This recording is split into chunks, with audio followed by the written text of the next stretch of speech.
RNE Audio. Descarga la app y disfruta de los programas de RNE y nuestros podcasts originales.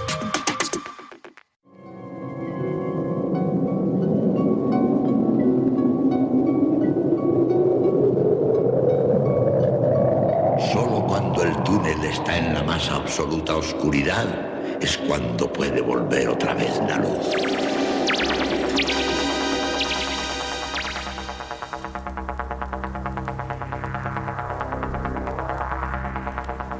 Estás entrando en el espacio en blanco.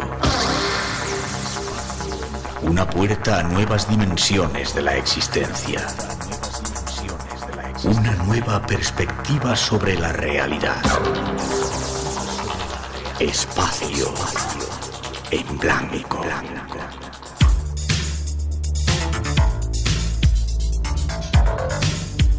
Una producción escrita y dirigida por Miguel Blanco.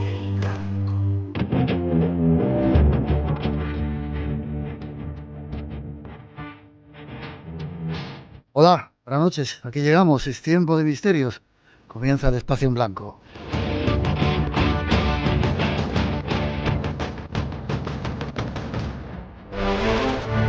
Algo que hacemos en directo desde el estudio 101 de la Casa de la Radio, cuando son las 2:07, 1:07 en las Islas Canarias, con los saludos de todo el equipo que hoy se encarga de realizar el programa.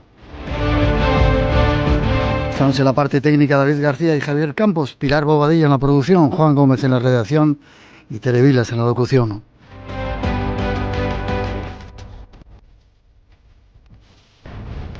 Y además Natalia Sutillos en la realización y coordinación, y este que os habla, Miguel Blanco. Como siempre, un placer y un honor compartir este tiempo de radio. Estas son las formas de comunicar con nosotros. Déjate caer en nuestras redes. eBlanco Radio RNE. Por WhatsApp 633 50 50 11. Y en el mail espacioenblanco@rtve.es. Enrédate con nosotros. Nuestros compañeros Ramón Álvarez, Juan Gómez y Antonio Baena se encargan de atenderlas. Y antes de comenzar, dar las gracias a toda esa gran cantidad de personas que vinieron a vernos a Albacete. Muchas gracias por vuestra presencia, cariño y calor en estos tiempos difíciles que nos ha tocado vivir.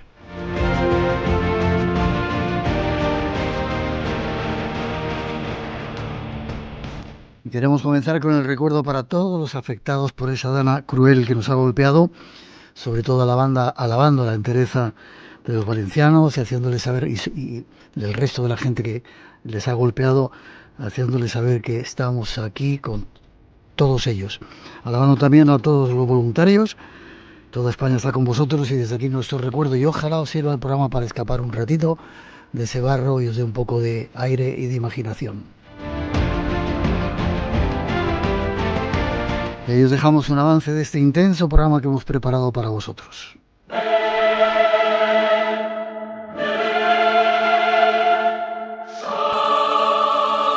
Nuestra aventura de hoy nos va a llevar a la búsqueda de misterios trascendentales. Uno de ellos será la vida de Jesús de Nazaret, su familia, sus hermanos. James Cameron, en su documental La tumba de Jesús, nos da los primeros datos. Uno de los osarios de Talpiot se perdió de algún modo y en alguna parte.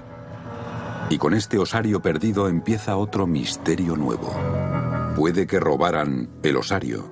Quizá un albañil de la obra de 1980 tenía las manos largas. Los osarios pueden alcanzar precios bastante altos en el mercado de antigüedades. Y en octubre de 2002 apareció un osario de piedra en una colección privada. Llevaba la inscripción Jacob, hijo de José, hermano de Jesús. Y nos surgen las preguntas.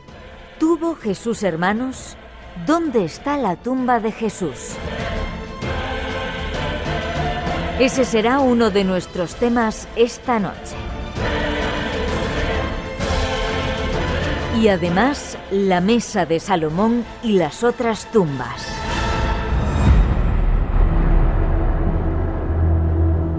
Y desde Argentina, un experto estará con nosotros para hablarnos de médiums. Es el viaje al que esta noche te invitamos.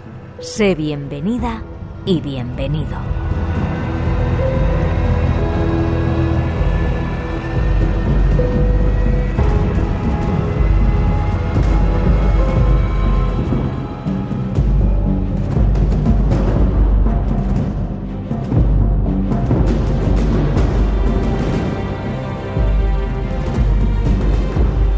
Por si no tuviéramos suficientes enigmas para resolver, llega el invitado de hoy con 5 revelaciones a liarla. Lorenzo Fernández Bueno. Buenas noches, ¿cómo estás? ¿Qué tal, Miguel? ¿Cómo estás? Pues encantado, como siempre. Bueno, déjame que te diga, para quien no te conozca, que creo que no, eres el director de Colegio Invisible, un programa que se hace en Onda Cero, Extraterrestres, una serie que se emite en el canal Digmas, y también el Colegio Invisible, ¿en dónde? En Mega. En Mega, sí. Ahí estamos también llevando lo que es la versión televisiva los viernes. Ahora estamos en el proceso de preparación de nuevas temporadas, tanto de Extraterrestres, que se emite los jueves a las 10:30 de la noche, y de Mega, o sea, del Colegio Invisible TV, como la llamo yo, que me imagino que dentro de poquito volverá. No entiendo cómo te da tiempo a hacer tantas cosas. Pues porque encima escribes libros, ahora hablamos del libro. Durmiendo muy poco. Sí. Durmiendo muy poco, sí. Yo soy de los que prácticamente las horas de la noche nunca se me hacen largas, porque las intento emplear en hacer pues las cosas que no me da tiempo a hacer durante el día, ¿no? Y también siempre lo he dicho, Miguel, parece mentira, ¿no? Porque hay unos tópicos en nuestro país que parece que ya te marcan desde que naces en un lugar o en otro, ¿no?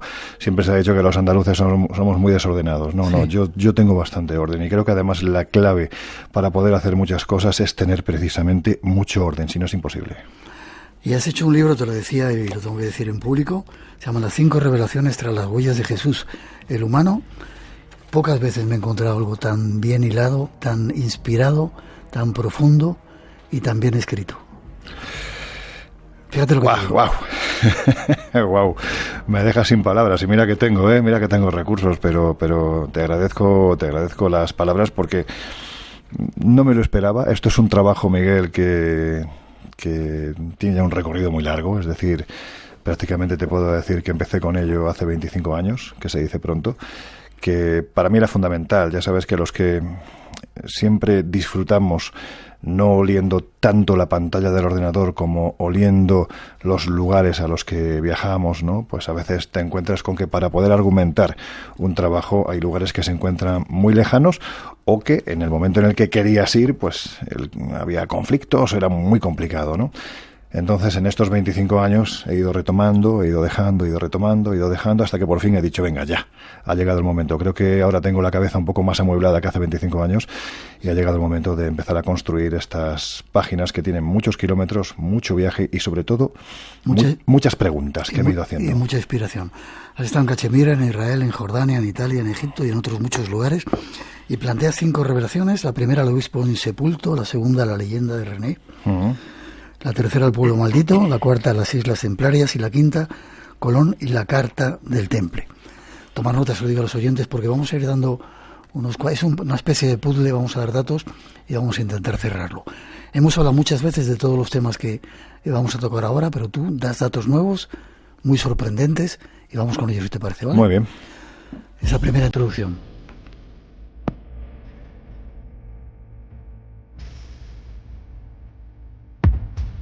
Hoy, inspirados por la inquietante pregunta sobre el destino final de Jesús el Nazareno, nuestro invitado nos propone una apasionante búsqueda. ¿Cómo puede Jesús estar sentado en el cielo y al mismo tiempo yacer muerto en Cachemira? Nuestro experto nos llevará a investigar 6 tumbas adicionales, siguiendo las pistas de antiguos textos y leyendas que sugieren la existencia de un extraordinario secreto. Tuvo Jesús de Nazaret un hermano gemelo, según revelan los evangelios apócrifos. Acompáñanos siguiendo los pasos de un colectivo de iniciados que a lo largo de los siglos han custodiado este secreto. E intentemos conocer la historia de un enigmático obispo del siglo XV que creía en la existencia de la mesa del templo de Salomón oculta bajo una catedral. Estos son los primeros datos de este puzzle. Mandan saludos ya desde la Patagonia, Rodrigo Sáenz, y manda fuerza y resiliencia para Valencia, desde Zacatecas también. Y Juan y Maribel, es lo que nos gustaría que ocurriera desde Valencia, nos dicen qué paz escucharos. Desde Zaragoza, desde San Lorenzo del Escorial, desde Nueva York, un fan del Colegio Invisible también en Mega. Qué bueno. Te mandan saludos. Vamos con Jesús de Nazaret. A ver cómo te lo pregunto. Bueno, primero decir, disculpa si algunas de las cosas que dice nuestro invitado pueden solventar a algunos. ¿Tenía hermanos Jesús de Nazaret? Como decía ese reportaje que habíamos puesto hace un momento. Fíjate, yo me iría a una pregunta incluso anterior, que quizás es la clave de todo esto. ¿Existió Jesús de Nazaret? Bueno, ya empezamos. Claro, no, a ver, yo siempre cuando hablamos de... Vamos a dejar, por lo menos en la parte que me toca a mí, es dejar a un lado todo lo que tiene que ver con la fe, porque siempre decimos que, por lo menos es la idea que tenemos, ¿no?, quienes trabajamos este tipo de temáticas, que yo sepa, no somos sacerdotes, por lo tanto no podemos pedir un acto de fe. Somos periodistas y tenemos que intentar avalar lo que decimos en base a argumentos, pero es muy difícil combatir la fe, porque a la fe precisamente no le hacen falta argumentos. Uh-huh. Claro, todo esto con todo mi respeto, pero una de las primeras preguntas que tendríamos que hacernos es si Jesús existió.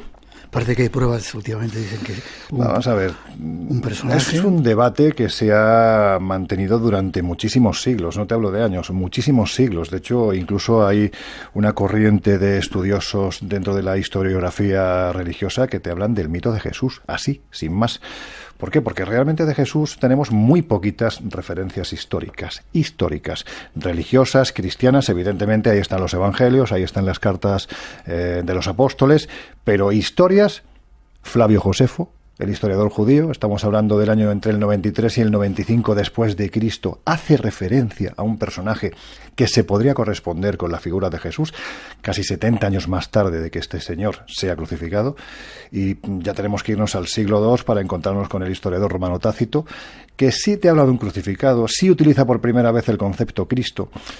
Y a partir de ahí, ya todo lo que nos llega es en base a la reunión de todos los textos que conformarían el Nuevo Testamento, que se reúnen en el año 200 después de Cristo en Roma. No hay textos contemporáneos. Jesús no dejó escrito nada, y quienes le rodeaban tampoco. Por lo tanto, es muy difícil seguir la pista a un tiempo en el que, como tú bien sabes, la Palestina de aquel tiempo era un auténtico mare magno de Mesías. Estamos hablando de un pueblo, el judío, que estaba ocupado por un imperio, el Imperio Romano. Esta gente necesitaba no solo la lucha armada, sino también la espiritual. Necesitaba gente que despertara vocaciones.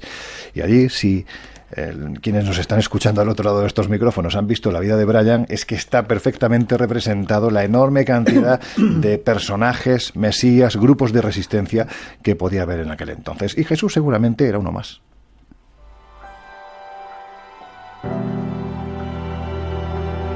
Me estaba acordando de esa película precisamente, sí. Aceptemos que existió. Con algunos datos que nos dan desde el punto de vista más de la fe que histórico. ¿Tuvo hermanos? James Cameron, en ese reportaje que hemos puesto, esa introducción, decía que había un hermano que se encontró, aparentemente habían robado esos restos, y que era hermano de Jesús.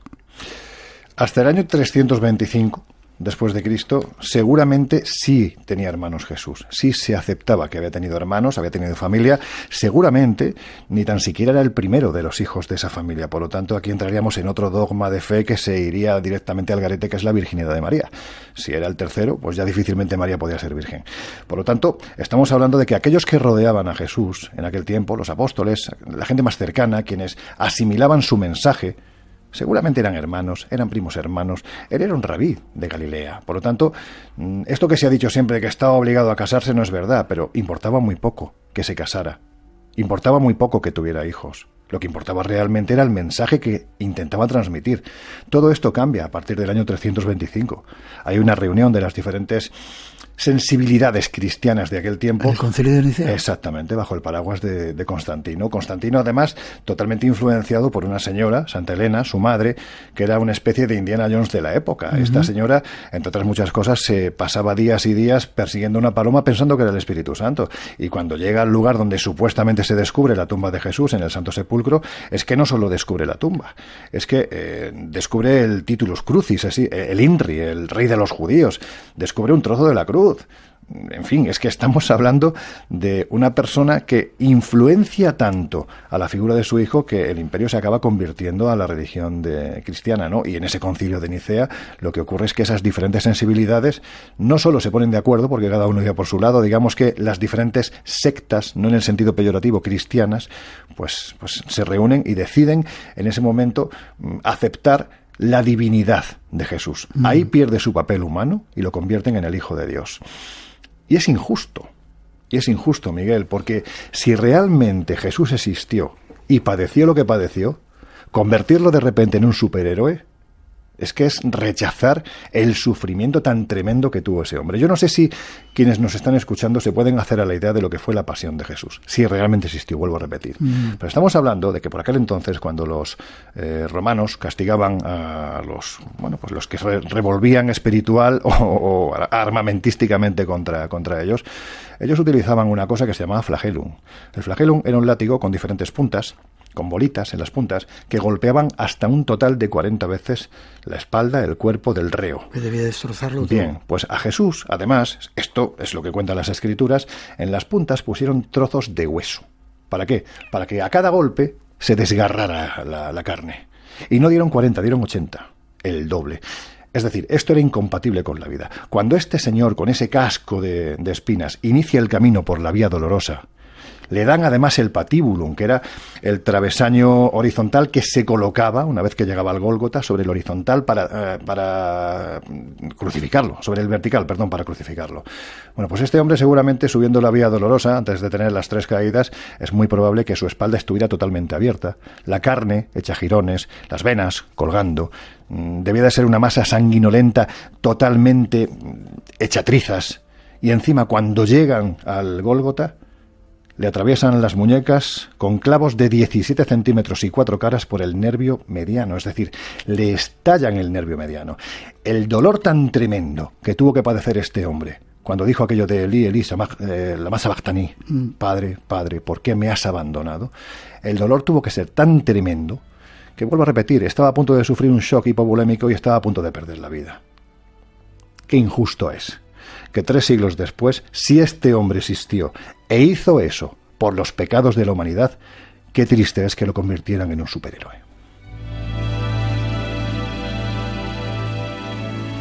Desde Oaxaca, en México, también te están saludando. Pues yo no sé por dónde ir. Aceptamos que tenía un hermano que, como era rabino, tenía que casarse, con lo cual, teóricamente, había descendencia. Seguramente. Vale. No tenía por qué no tenerla. Vale. Lo dejamos ahí y seguimos. Dejamos lo del obispo ese para más adelante. Bien. Para como otra pieza más del puzzle que queremos montar. 12:25, 1:25 en las Islas Canarias. Y no os escandalicéis, porque el señor este viene hoy con 5 revelaciones que y hace un colegio que se llama el Colegio Invisible, dice. Hoy está así bien visible.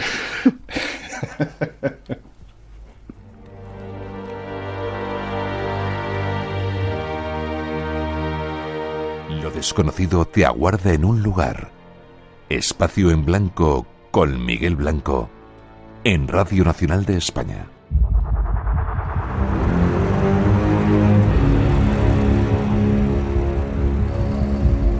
Vayamos a la búsqueda de informaciones sobre la tumba de Jesús.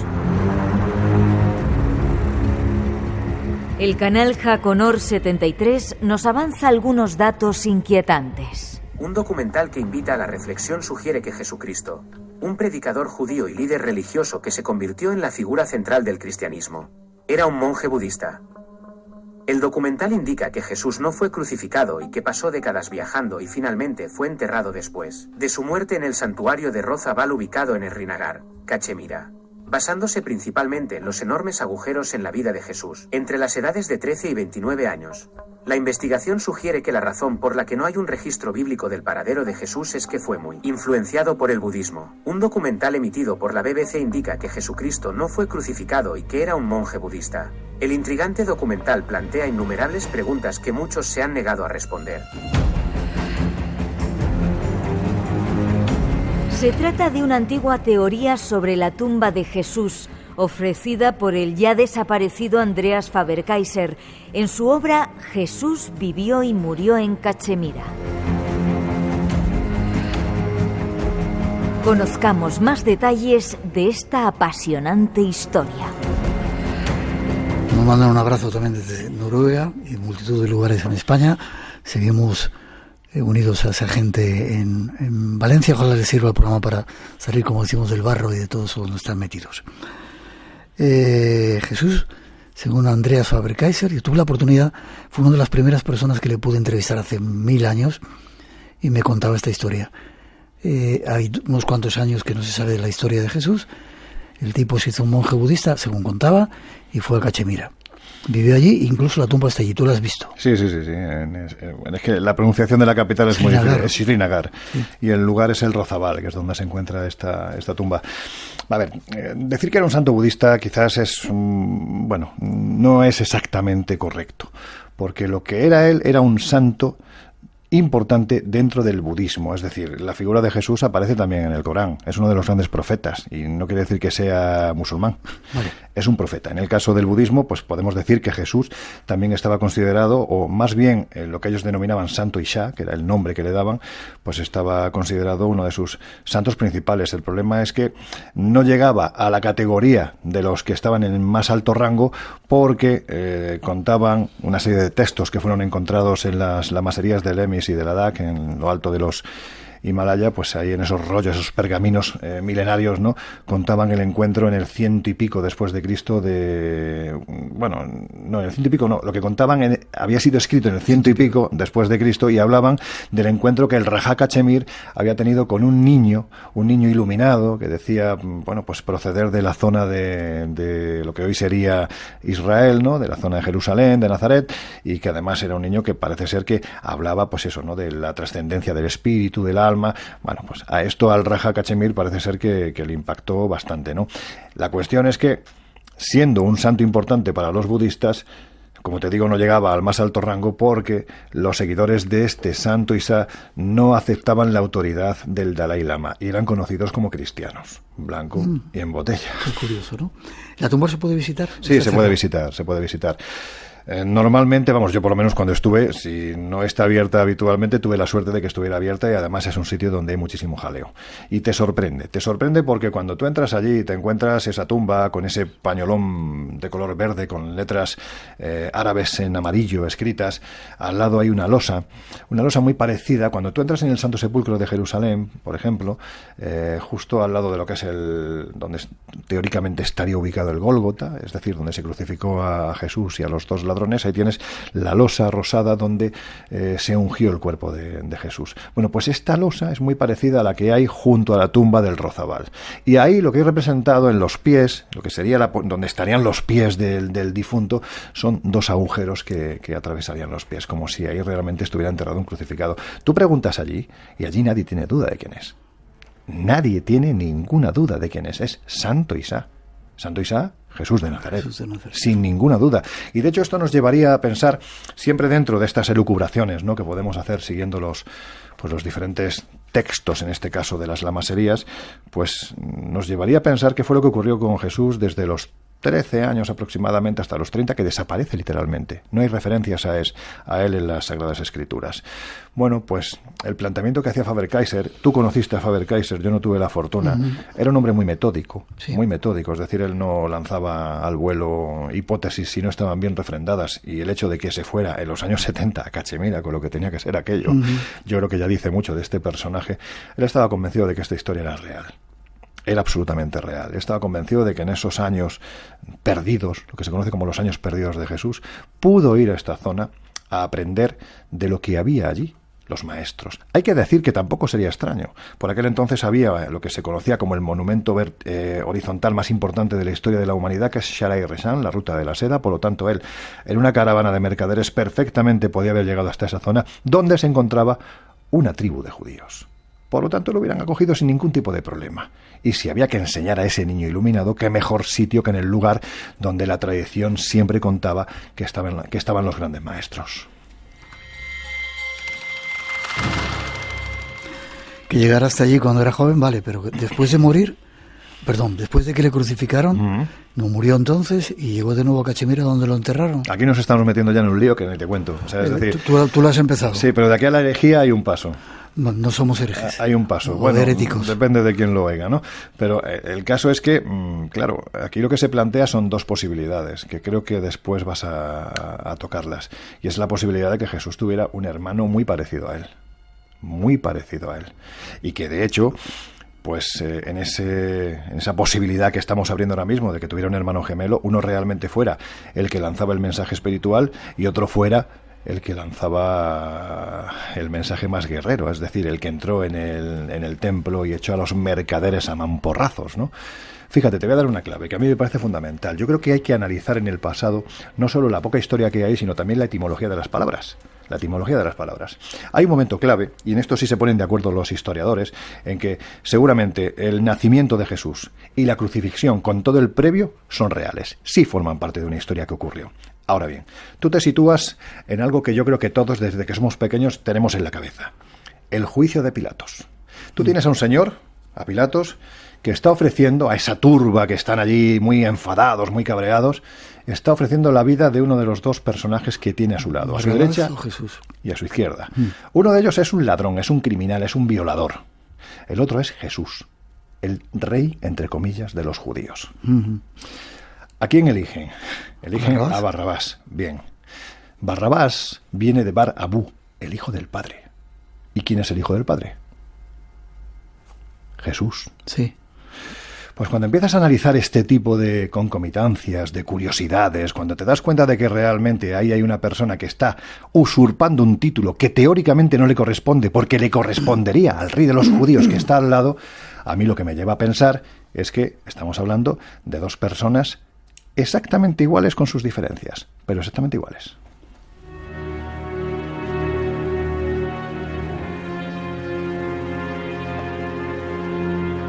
Ya decía yo que estas 5 revelaciones me han dejado muy chocado, como seguramente está la gente. Luego volveremos a entrar en ese tema. Sin embargo, dicen que hay 8 tumbas de Jesús, es decir, no solamente la del Santo Sepulcro, sino otras muchas. Una en Japón, la de Cachemira, que tú acabas de nombrar. Sí. ¿Cuál es más? Mira, la de Japón, por ejemplo, es muy divertida, porque en Japón, claro, estamos hablando de un pueblo que principalmente es sintoísta, ¿no?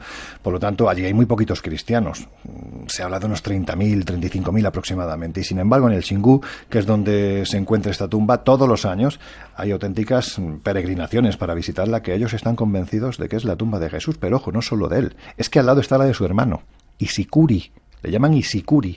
Es curioso porque además los japoneses, que es muy, muy reconocida, pues tanto su educación como su honestidad, en este caso ellos te dicen que, bueno, realmente el cuerpo de Jesús sí está.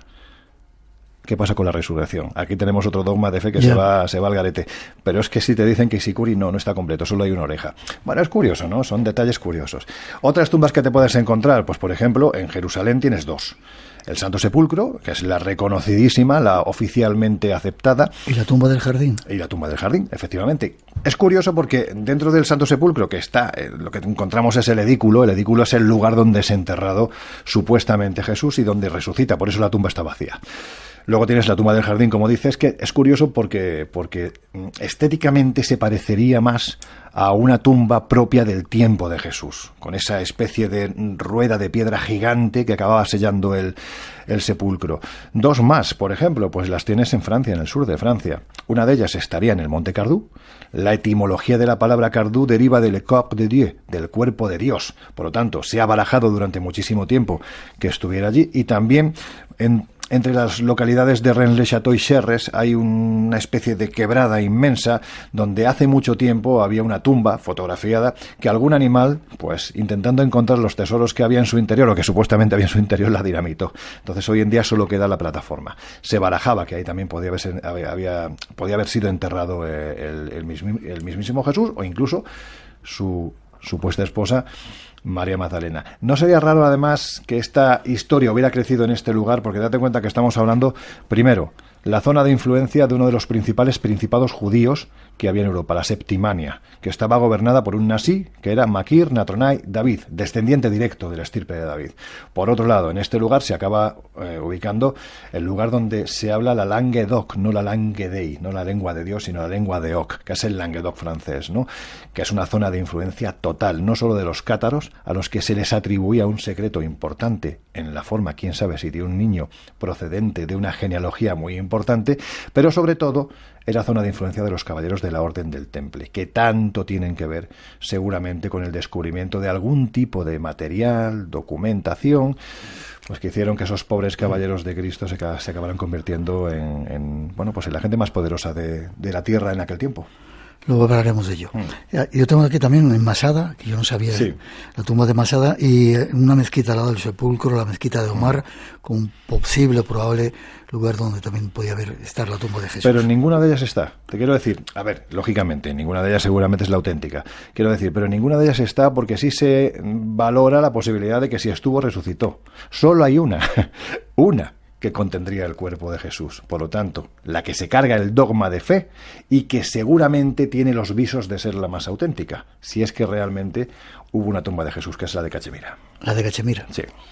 2:37. Otros datos más para este puzzle que estamos montando esta noche, esas revelaciones. Ya veréis lo que viene ahora.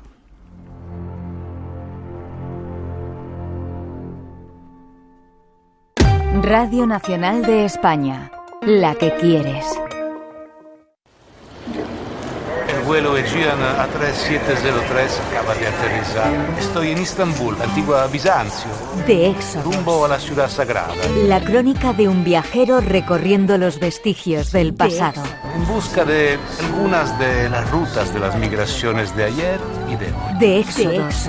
Un podcast a través de la historia y sus antiguos puertos. Yo también soy hijo de una diáspora. Una travesía cultural desde Estambul a Buenos Aires para explicar las fronteras del mundo que hoy conocemos. Contar la actualidad a través de la historia y no al revés. De Éxodos. Escúchalo en RN Audio. Más allá de nuestra memoria. A esta hora está en marcha lo que está pasando cuando está pasando. Movimientos diplomáticos importantes. Ni un día sin Radio Nacional. La actualidad en directo es 14 horas. RTV, la que quieres.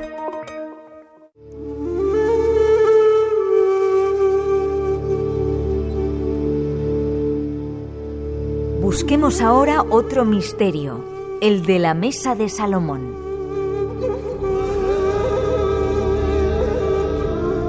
Juan Eslava Galán, en el programa Cuarto Milenio, nos adelanta algunos datos.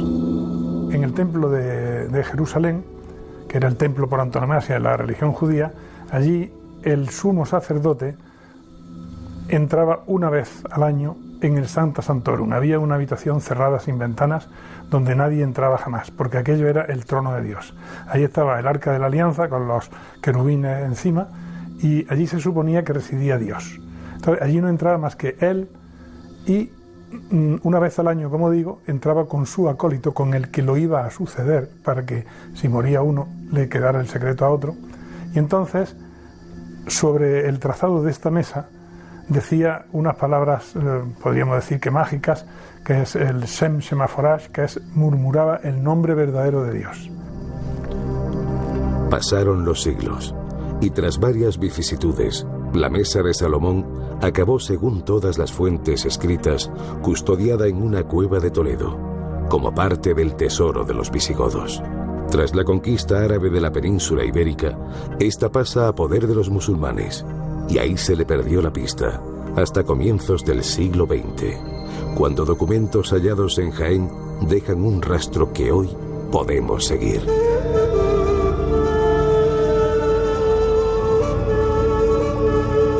la Mesa de Salomón y Jaén, y tras ella, sociedades secretas, grupos que custodian el secreto. Escuchemos lo que nos cuenta nuestro invitado sobre este misterio. Vamos a tu tierra, Jaén. Antes de hablar de la Mesa de Salomón, hemos hablado montones de veces de ello. Hay un obispo insepulto que lo nombrábamos al principio y que quiero retomar ahora. Yo no tenía ni idea de esta historia. Tú estuviste en el momento en que estaban. Cuéntame la historia. Pues en el momento en el que estaban literalmente sacándolo de un cajón para enterrarlo después de 350 años. ¿Estaba en un cajón? ¿No? En un cajón. Tú llegabas a la catedral de Jaén y, hombre, no te digo que abrieras el cajón que había detrás del altar mayor. Había una cajonera enorme, pues una cómoda bastante grande, y en uno de esos cajones, eran 3 concretamente, si te dejan la llave y abres, te encuentras con el muerto ahí dentro. 354 años, creo, que se pegó ahí dentro. ¿Quién era ese obispo? Pues un tipo que debió de molestar mucho, ¿no? Para que te condenen a estar metido en un cajón durante más de 3 siglos y medio. Tuvo que hacer algo, desde luego, que molestó mucho a la Iglesia de su tiempo. A mí me parece un personaje absolutamente fascinante y sobre todo extraño, ¿no? Porque este hombre, digamos que el tiempo que pasó en el obispado de Mondoñedo, pues bebió de las tradiciones esotéricas, ¿no?, y ocultistas de Galicia. Se llamaba Alonso Suárez de la Fuente y el Sauce, y era de Ávila. De hecho, fíjate, cuando tú observas su escudo, te llama poderosamente la atención porque es una fontana con forma hexagonal, dentro de la cual hay un sauce. Así a primeras, pues dice, bueno, claro, Alonso Suárez de la Fuente, el Sauce, pues es la fuente y el sauce. No, bueno, es que es la fontana y el árbol de la ciencia, rodeado ni más ni menos que por el sextete de Salomón. Todo es simbología en la figura de este hombre. Un hombre que estaba muy, muy allegado a la corte. Él estaba, como te digo, empieza en Mondoñedo, de ahí pasa a la diócesis de Málaga en el año 1499, y en el año 1500 queda vacante la de Jaén. Y él, de repente, hombre, vuelvo a repetir, muy cercano a la corte, decide irse a la de Jaén. Jaén por aquel entonces era una tierra de frontera. Era una tierra, pues, con los caminos llenos de maleantes, de asaltantes, de asesinos, gente de muy poca fe. Si él lo que quería era evangelizar, que no creo que fuera su intención, desde luego era la mejor, pero también donde podías irte al cielo muy rápidamente. Había que tener mucha fe por aquel entonces para irte a mi tierra. Bueno, pues este hombre se fue para allá. Y de repente empezó a enriquecerse a manos llenas, Miguel, en una época en la que la mesa episcopal estaba totalmente arruinada. Y empezó a construir, bueno, pues puentes. El puente del obispo, por ejemplo, que todavía hoy está levantado, lo construye él. No cobra diezmo. Tú puedes cruzar ese puente sin necesidad de pagar absolutamente nada, algo que era un auténtico rara avis en aquel tiempo. Empieza a construir templos, iglesias, empieza a construir grandes edificios, y lo único que pide es poner su escudo, esta fuente y este sauce, ¿no?, en todas las construcciones que él haga. Y también pide que a su muerte, una vez que ya se ha ganado el seudónimo, el sobrenombre de Aedificator, el edificador, pues él pide ser enterrado justo detrás del altar mayor. Durante un tiempo está intentando reconstruir la Catedral Gótica de Jaén. Hoy en día lo que vemos es una auténtica maravilla, es la renacentista de Vandelvira, pero todavía queda el muro cabecera. El muro cabecera, que es donde, digamos que sería la trasera del altar mayor, eso todavía pertenece a la Catedral Gótica y es un auténtico espectáculo de simbología. Un auténtico espectáculo, lo de siempre, es decir, eso fue dejado ahí por aquellos que querían que se conociese algo por parte de solo los que supiesen leerlo. Lleno de simbología muy relativa, según cuenta Juan Eslava Galán, a todo lo que tiene que ver con la Mesa de Salomón, que supuestamente fue buscada en este lugar. Ahora, la pregunta es, ¿cómo demonios termina la mesa del Templo de Salomón? En Jaén. En ese sitio. Desde Jerusalén hasta Jaén. ¿Cómo termina ahí? Pues la historia es fascinante. Sí, ¿la puedes resumir? Te la voy a resumir. Año 70 después de Cristo, el general Tito, que posteriormente acabará siendo emperador, bueno, pues destroza Jerusalén y se lo deja en lo que conocemos hoy como Muro de los Lamentos para que los hebreos recuerden esa humillante derrota. Se lleva absolutamente todos los elementos que encuentra dentro del templo de Jerusalén. Tenemos una noción de lo que se pudo llevar porque los romanos, que eran muy dados a construir arcos del triunfo cada vez que tenían una victoria potente, bueno, pues construyeron el arco de las 7 luminarias que se encuentra en el Foro Romano, y ahí podemos ver perfectamente cómo parecen ir las legiones transportando algo similar, o bien a una mesa, o bien al Arca de la Alianza, como se ha dicho en muchas ocasiones, y también la menorá o candelabro de 7 brazos.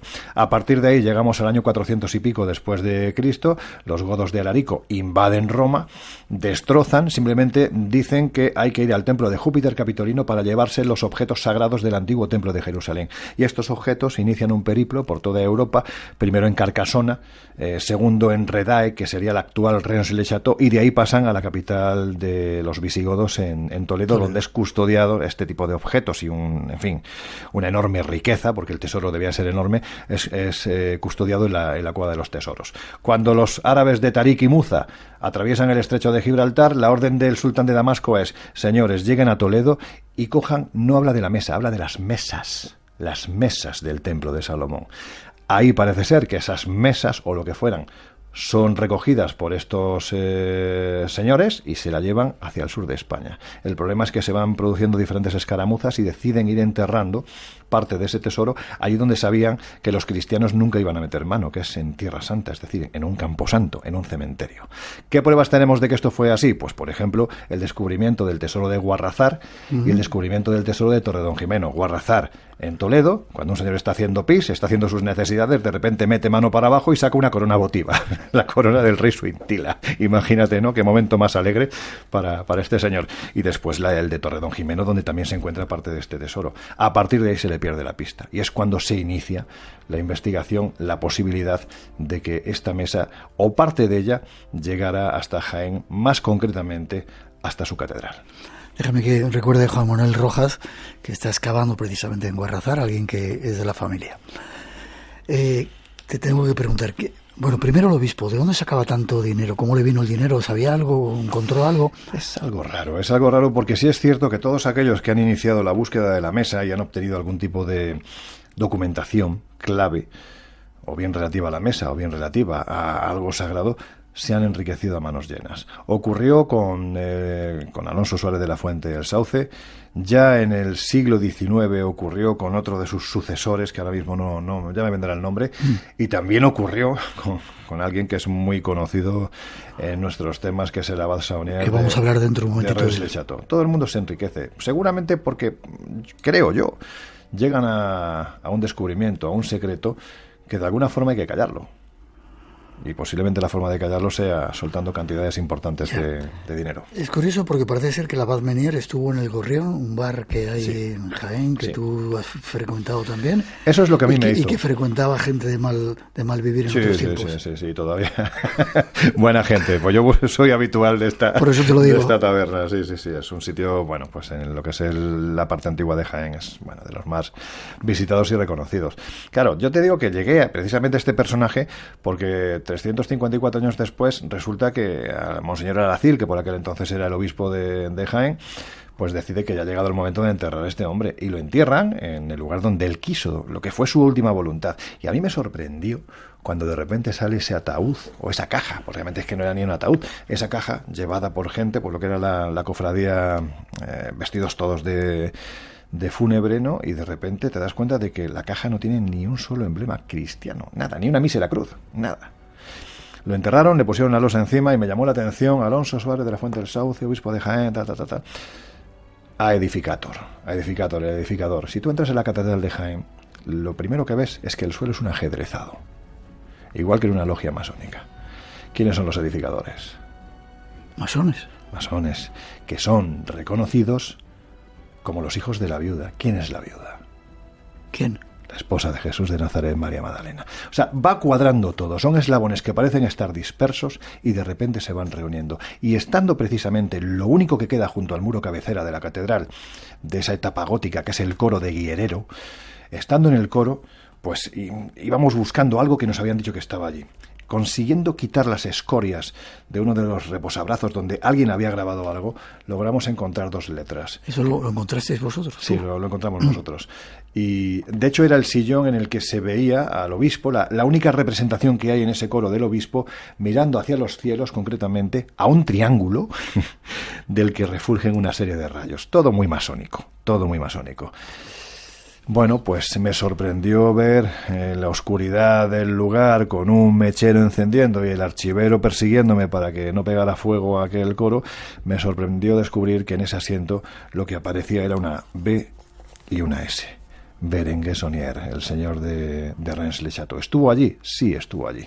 De hecho, hay una serie de fotografías que están custodiadas casi como oro en paño y que por mucho que se pidan, yo creo que muy poquita gente va a ver, donde en la taberna del Gorrión aparece alguien que, si no es, sí, se parece mucho. Vale, déjame que diga que hay gente muy guapa que va a la taberna del Gorrión. Sí, no por supuesto. Vale, 30 segundos. ¿Qué era la mesa de Salomón entonces? Mira, pues lo mismo que se habla en 30 segundos, lo mismo que se habla del Grial. ¿Qué era el Grial? Una copa que contenía algo. ¿Qué era lo más importante, el continente o el contenido? Yo creo que el contenido. En el caso de la mesa de Salomón, que estaba hecha de unas riquezas extraordinarias, era algo hecho a conciencia para lo que se había de poner encima. Realmente lo importante, lo verdaderamente importante era lo que había encima. Y lo que había encima, desde mi punto de vista, era un espejo que te permitía ver los lugares de poder que había en el planeta. Un mapa. Un mapa. Un mapa. Vale. Otros 15 segundos te doy. Ha habido grupos... Perdón, sube un poquito la música. Grupos que estén custodiando todo esto y que no interese que esto salga a la luz. No sé cómo lo llamas tú en el libro, no recuerdo ahora mismo. Mira, si los protectores o... Sí, tienes gente, son los guardianes, ¿no? Es la gente que está protegiendo esto porque es una documentación muy incómoda. Muy incómoda. Date cuenta que se están mezclando muchísimas cosas. Yo entiendo que ahora mismo quienes nos están escuchando a lo mejor están un poquito perdidos, ¿no? Sí. Porque son muchos los elementos. Se está hablando de Jesús, de su descendencia, de la posibilidad de que esa descendencia pues se hubiera mantenido durante unos años, décadas, quién sabe si siglos, con lo que ya no te hacía falta tener un intermediario. ¿Para qué quieres un cura? ¿Para qué quieres un papa? Si tú puedes hablar directamente con el que es el descendiente. Para hablar con Dios ya no te hace falta un intermediario. Y esto es molesto, ¿no? En el caso de la mesa, claro, es que el que poseyera el poder de la mesa, fíjate, se decía que independientemente de que pudiera ser un espejo, el sultán de Damasco lo que dice es que era el espejo en el que se podía ver el futuro. Se hablaba de ese mapa, ¿no?, en el que se representaba los lugares de poder que había en el planeta, una pieza muy antigua, ¿no? También se decía que estaba escrito, como decía Juan Eslava Galán, ¿no?, el Sema Semaforás, ¿no?, el verdadero nombre de Dios. Y se decía que además era fundamental tener, aunque solo fuera una pata de esa mesa, para poder activar el poder de otro de los grandes objetos del pasado, que este sí fue muy codiciado, más incluso que la mesa, sobre todo por los nazis, que era el Arca de la Alianza. Es decir, todo está relacionado, ¿no? Y cuando empiezas a buscar, pues corres el riesgo de encontrar. Hay una frase que me comentó una de las personas que todavía hoy, porque hay buscadores todavía hoy en día, tú conoces algunos además, hay buscadores de este objeto concretamente de la mesa. Me decía, es que no sé por qué te empeñas en seguir buscando donde no es. Es decir, nosotros tenemos muy claro que no hay mejor forma de ocultar algo que ponerlo a la vista de todo el mundo. Qué curioso. 12:54. Vas a tener que venir 3 o 4 veces al programa porque no me va a dar tiempo de que hables de todo. Yo encantado. Miguel, ¿qué quieres que te diga? Vale, vamos con otra introducción.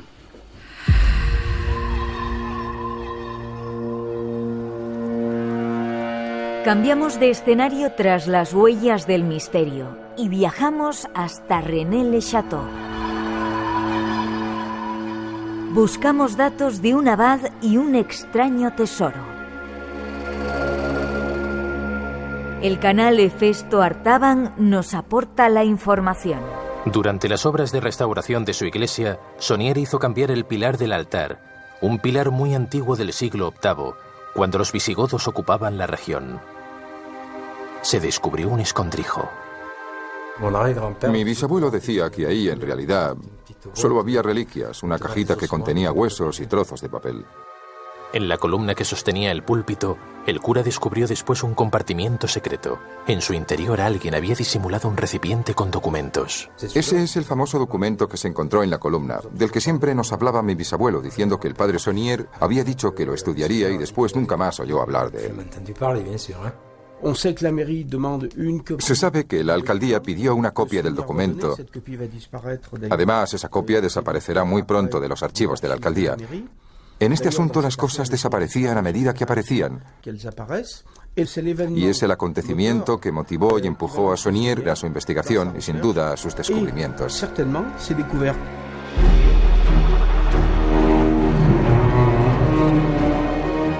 ¿Qué descubrió el abad Sanier? ¿Un tesoro o un secreto de la Iglesia que tenía que ver con Jesús? Nuestro invitado nos lo aclara. Pues te pregunto, ¿qué descubrió este hombre que de repente, de la noche a la mañana, se hizo increíblemente rico, le salía dinero por todos los lados? ¿Qué descubrió? Ni puñetera idea, no lo sé. Aquí es elucubración total, porque realmente lo que está claro es que, al igual que ocurre con el obispo Alonso Suárez de la Fuente y del Sauce, en cuanto el abad Saunier se entera que la pequeña iglesia de Rennes-le-Château está pues prácticamente en ruinas y allí no va nadie, no hay un pater espiritual que atienda a su parroquia, él inmediatamente se va para allá. ¿Qué hace este señor? Que además era un hombre brillante, ya hablaba varios idiomas, se veía que tenía una carrera bastante importante dentro de lo que era la iglesia francesa. Y de repente se va allí a un pueblo que está en lo alto de un cerro, al que la carretera no llega ni tan siquiera en forma de asfalto, tienes que ir por un camino de cabras. ¿Qué hace ese hombre ahí? Bueno, él había nacido en Montacels, que es un pueblo que está muy cerquita de Rennes-le-Château. Por lo tanto, conocía a la perfección tanto la historia hereje que regaba aquellos campos, como también la historia de tesoros de los que se hablaba. Y él sabía que en Rennes-le-Château, en su tiempo, lo que era la antigua Redae, había sido un punto importantísimo para el pueblo godo. Por lo tanto, en ese trasiego, ¿no?, en ese camino que van desde Roma hasta Toledo, pues es posible que quedara algo por allí. Este hombre manejaba alguna información, porque inmediatamente según llega, lo primero que hace es, como aquel que dice, hipotecarse, ¿no? Pide un crédito, primero al ayuntamiento, después a la diócesis de Carcasona, para que le permitan restaurar una iglesia consagrada a María Magdalena, así, María Magdalena, consagrada a María Magdalena, que se estaba cayendo a pedazos. Es que no tenía ni techo, se veía el cielo, es decir, el techo era el cielo. Y este hombre, en esos movimientos nocturnos, porque sus restauraciones además eran muy curiosas, eran durante la noche, para que nadie le viera, pues parece ser que encuentra una serie de documentos que hacen que se convierta en alguien muy deseado. Cuando te digo muy deseado es que la alta sociedad francesa, las grandes sociedades secretas y discretas de aquel tiempo, también los grandes esoteristas como Papus, por ejemplo, ¿no?, pues es que reclaman la atención de este señor, quieren estar con él en base a lo que tiene y a lo que sabe. Y a partir de ahí, este señor, como le ocurre a Alonso Suárez de la Fuente y el Sauce 400 años antes, se empieza a enriquecer a manos llenas. Además, como era tan meticuloso, iba apuntando absolutamente todos los gastos que tenía. En su casa empiezan a desfilar los mejores vinos, las mejores viandas, una serie de personajes que nadie conoce, pero que van muy bien vestidos y que pasan horas, días, meses dentro de lo que él denomina Villa Betania, que es la casa que se hace construir al lado de la iglesia. Gente muy extraña, y este hombre se enriquece a manos llenas, Miguel. ¿Qué es lo que descubre? Lo que fuera, desde luego, era lo suficientemente importante para que literalmente, para que le ducharan, le bañaran en dinero. Y para colmo, por ahí también anduvieron los templarios. Claro, es que esa zona... Nos quedan 30 segunditos. Pues era la zona de, bueno, pues el castillo de Blanchefort está muy cerca, que era perteneciente al cuarto gran maestre de la Orden del Temple. Por lo tanto, el Temple quizás sea la clave de todo esto. El Temple y lo que encontraron en las caballerizas del antiguo Templo de Jerusalén.